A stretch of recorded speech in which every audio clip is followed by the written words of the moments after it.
s'est mis à 400. Tout avait bloqué. J'ai posé la question à l'infirmière qui s'occupait de lui. Pouvez-vous faire un test? Voir s'il avait été empoisonné. Il me pose la question. Avez-vous des soupçons? Pour qu'on essaie d'isoler, parce que nous ne sommes pas un centre d'empoisonnement. Ma mère, qui est là, s'est mise à pleurer. Alobi, botika osambela na bino nzamba ngo. Botika kosalela na kati église na bino sali. Si je dois moi enterrer mes enfants, alors arrêtez. Choisissons même une autre église, allons prier. Votre père a été empoisonné et mon fils est en train de mourir. J'ai dit à ma mère, je la regarde encore en face. Malheureusement pour toi, mère, tu n'as pas d'enfants, tu n'as que des envoyés. J'ai dit à ma mère, Dieu a appelé mon père. Il a été empoisonné. Il a été trahi par plusieurs fois. Mais je n'oublierai pas une chose, c'est la chose que je demande à Dieu tout le temps, de me donner son cœur. Parce qu'il était capable d'aimer ce qui lui faisait du mal. Il était capable de pardonner. Il prenait encore dans ses bras les mêmes personnes qu'il avait empoisonnées. Et les personnes qui ont fait aussi, qui ont aussi laissé son fils. 20 jours plus tard, malgré nos prières, Dieu avait pris son fils, son serviteur. Et je me réserve pour ne pas être spirituel. Mais c'était les 2 semaines les plus intenses de toute ma vie, où Dieu m'avait ouvert les yeux. J'ai vu des choses que je ne pouvais pas voir. Les choses inimaginables. Dieu avait permis et j'avais vu toutes ces choses. Et la paix, c'était de savoir, que mon frère reposait dans le sein d'Abraham. Parce que j'ai vu Abraham 2 semaines avant sa mort. J'ai été choquée. Comme moi, je vois dans une vision, je vois un homme. Et on me dit, c'est Abraham. J'ai arrêté de prier. J'ai dit, quoi? J'ai cru que je devenais folle.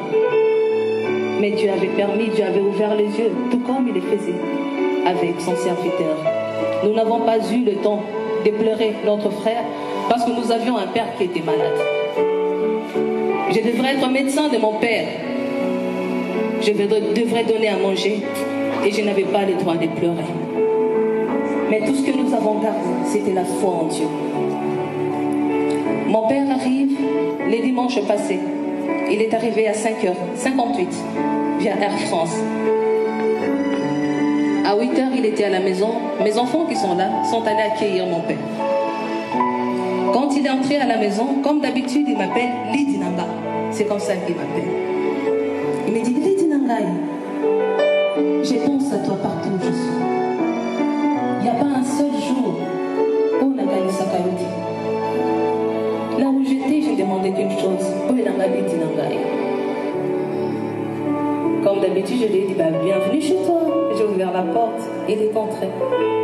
Il a pris place, il m'appelle, il me dit, Didi, viens. J'arrive, il me dit, nous allons bientôt partir d'ici. Quand nous partirons, qui resteront ici? J'ai dit, partir? Il me dit, oui. Bientôt, nous allons partir d'ici. Nous allons bientôt partir, il faut que tu te prépares. J'ai dit, ok, c'est bon. Je me déplace, il m'appelle encore. Lydie, viens. Je reviens. Je précise que quand il est arrivé, il était bien portant. Contrairement aux rumeurs que j'ai entendues parlant du corona, mon père ne souffrait pas du corona. Il était malade, certes, tel que nous le connaissons. Mais dans son état, il était en forme. Il n'est pas venu pour des soins médicaux parce qu'il vit en France. Il m'appelle pour la 2e fois. Il me dit, je veux que tu arranges la maison. J'ai dit, tu penses que la maison est sale? Il me dit, non, parce que tu vas recevoir des visiteurs. Il me dit, mais Nanda, il n'y a pas mouké, hein? À la maison, on reçoit peu de personnes. Les autres reçoivent ailleurs. Je posais la question, mais qui seront ces visiteurs? Il me dit, prépare-toi, tu vas recevoir des visiteurs à la maison. Et dit que c'était l'heure d'aller à l'église. D'habitude, mon père n'aime pas rester à la maison. Quand son fils est mort, malheureux qu'il était, il était attristé, il était affaibli. Nous allions à l'église, il me dit, je vais aller à l'église. Je lui dis, t'as vu, ton fils vient de mourir. Avec la pandémie, je pense qu'il serait mieux que tu restes à la maison. Il me dit, non, j'irai à l'église. Si je dois mourir, je mourrai devant mon Dieu. Et ce dimanche-là, bizarrement, il n'a pas voulu aller à l'église, bien qu'il revenait d'un voyage, parce que ça ne faisait pas partie de sa nature. J'ai dit, nous allons à l'église. Il me dit, ok, allez-y, moi je reste. À 17h, nous étions à 10 minutes de la maison. Ma mère m'appelle pour me dire, vous êtes où? Je dis, nous sommes à 10 minutes de la maison. Il me dit, venez vite parce que papa a du mal à respirer. Il a du mal à respirer, il transpire. Nous sommes entrés à la maison. Il était pratiquement en train de s'effondrer. Moi et mon frère, nous l'avons soutenu. Je l'ai fait asseoir. Nous avons appelé l'ambulance. Là, je suis en train de parler des derniers instants de l'apôtre pour qu'il n'y ait plus de questions après. Et pour que personne d'autre ne vienne dire le contraire de ce que nous disons. Nous avons appelé l'ambulance. Il transpirait. Ma mère essayait de prendre l'attention. Elle n'y arrivait pas parce qu'il bougeait. Comme d'habitude, c'est une personne qui aime m'écouter. Je ne sais pas pourquoi, peut-être parce que je le ressens. Je lui ai dit, donne-moi ta main, je prends l'attention. Il a tendu la main. J'ai pris l'attention, tout était correct. L'ambulance est arrivée. L'ambulance l'a pris pour l'emmener à l'hôpital. Arrivé à l'hôpital, il a fait une crise cardiaque. On l'a réanimé. Son cœur a repris. Il a fait une deuxième crise. On l'a réanimé. Sa situation, son état s'est stabilisé.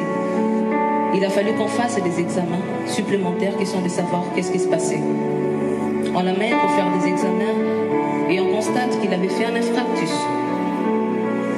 Il y avait un caillou qui bloquait l'artère principale qui ramène le sang vers le cœur. Il fallait qu'on l'opère en cet instant-là. À 23h, il est allé dans la salle d'opération et l'hôpital nous appelle à minuit 50 pour nous dire que tout s'est bien passé. Malheureusement, les cailloux, malgré l'intervention, son cœur n'a pas supporté. Et là, nous avons réanimé, mais ça ne marchait pas. Mais, une semaine avant, il était à Kinshasa, il était en forme. Il y avait l'Assemblée générale qui s'était organisée à Kinshasa. 5 ans avant,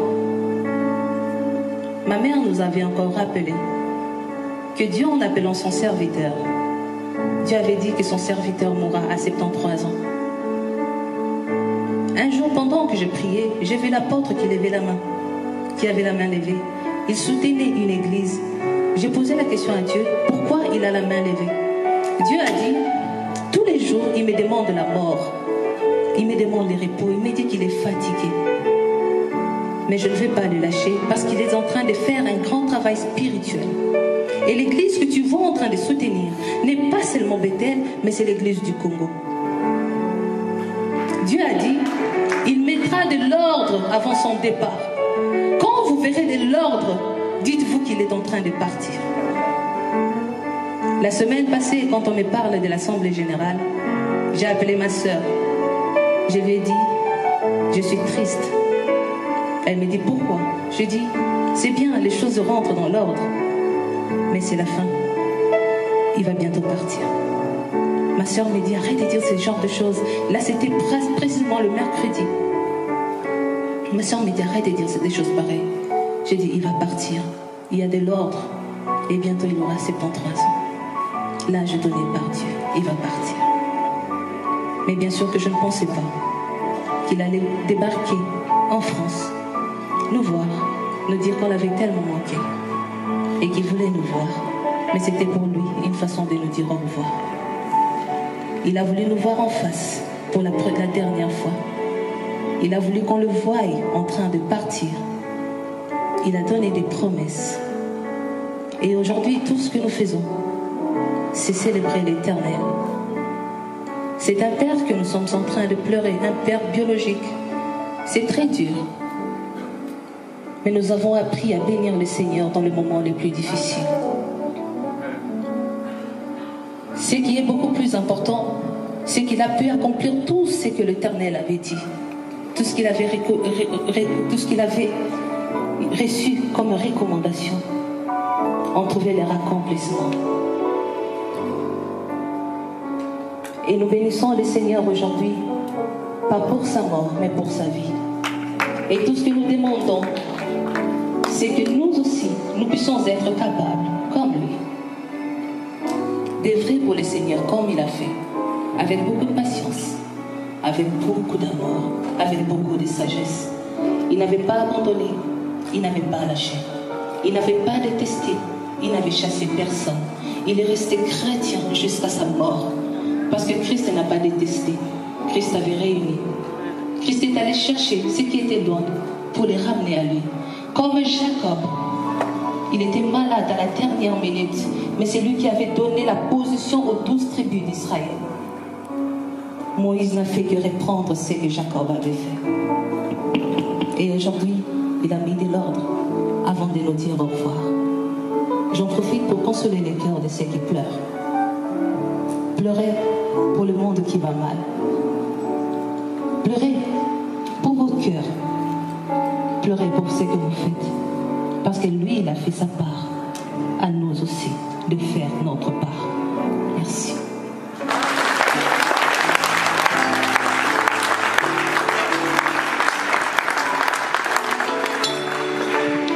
Amen.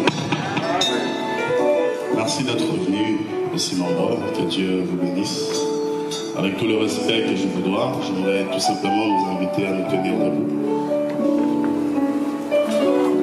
C'est la soirée d'hommage à l'apôtre. C'est notre culte d'action de grâce. Mais comme vous venez de le constater, nous sommes également en train de rendre hommage à votre frère, à votre frère, à votre fils, Michaud Henri. Alors sur ce, j'aimerais tout simplement pendant 1 minute seulement que nous puissions acclamer. Parce que nous pouvons.